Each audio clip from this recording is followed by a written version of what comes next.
আসসালামু আলাইকুম।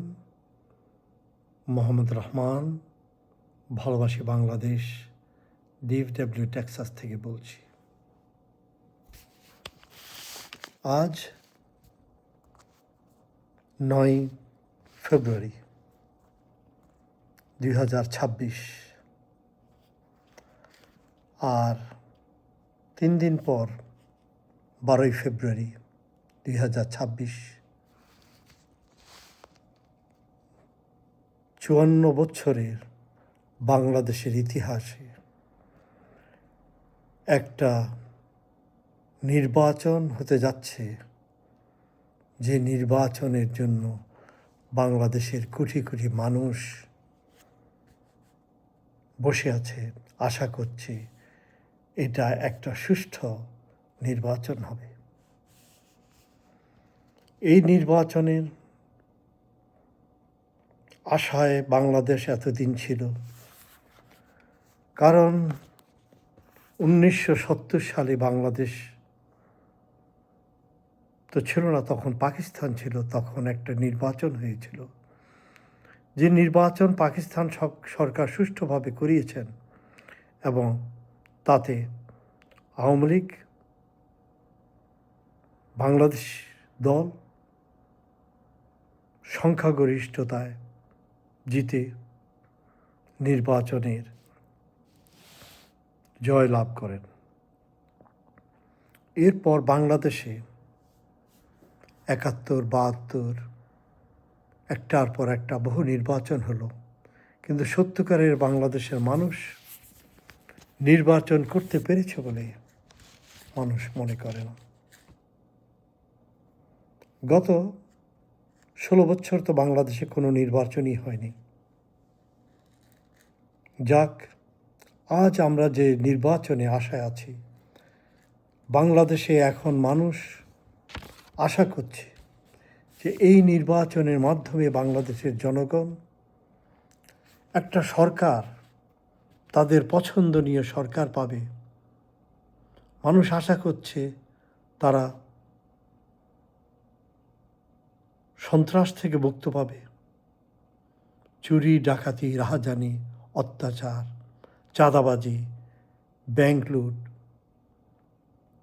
ধর্ষণ, জমি দখল, ভূমিদস্যুদের থেকে রেহাই পাবে। এর আশায় বাংলাদেশ জনগণ, কোটি কোটি জনগণ বিএনপির পতাকা তলে সারিবদ্ধ ছিলেন। কিন্তু দুর্ভাগ্যবশত এই বিএনপি ৫ই আগস্টের পর আওয়ামী লীগ যে সমস্ত সন্ত্রাস, চাঁদাবাজি করেনি, তাকেও হার মানিয়েছে। বাংলাদেশের মানুষ এখন দিশেহারা, তারা কাকে নির্বাচিত করবেন।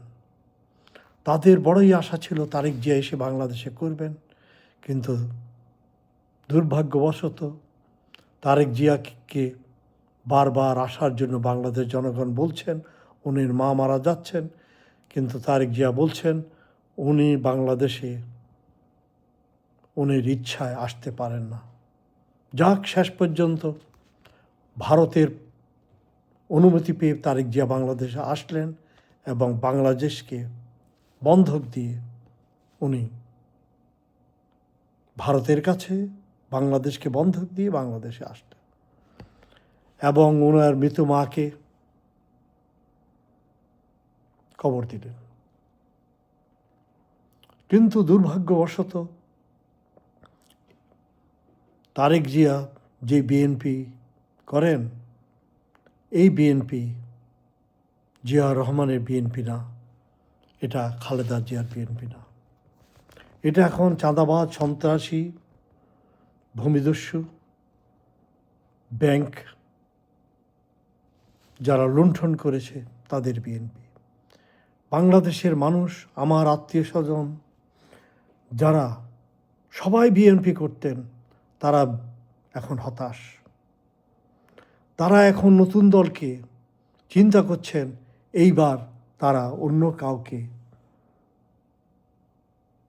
দেখতে চান। বাংলাদেশে আমরা 54 বছর বিভিন্ন দলকে দেখেছি, এবার তারা দেখতে চান। এবং এইখানে 11 ঐক্য জোট, কিন্তু শেষ পর্যন্ত 11 দল ঐক্য জোট ভেঙে 10 দল ঐক্য জোটে আসে এবং তার নেতৃত্ব দেন জামাত ইসলাম।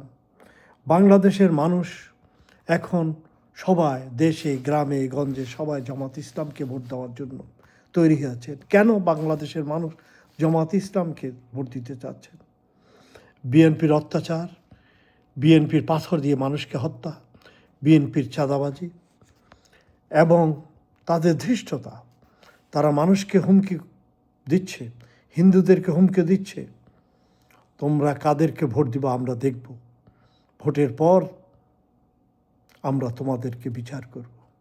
অর্থাৎ মানুষের স্বাধীনতা, বাক স্বাধীনতা, সমস্ত কিছু যেটা আওয়ামী লীগ হরণ করেছিল, তারা তার থেকে ভয়ে ভয়ে হয়ে উঠছে। এবং তাদের মধ্যে অনেকে বলছে আমরা এই নির্বাচনে দাঁড়াচ্ছি আওয়ামী লীগকে বৈধতা দেওয়ার জন্য। যে আওয়ামী লীগ একটা ফ্যাসিস্ট, সন্ত্রাসী, নাৎসি অনুগামী একটা দল, যাকে বাংলাদেশের মানুষ বর্জন করেছে এবং হাসিনাকে বাংলাদেশ থেকে বিতাড়িত করেছে এবং সে তার জীবন ভয় বাংলাদেশ থেকে পালিয়ে চলে গেছে। তাই বাংলাদেশের মানুষ এখন ঐক্যবদ্ধ, একতাবদ্ধ।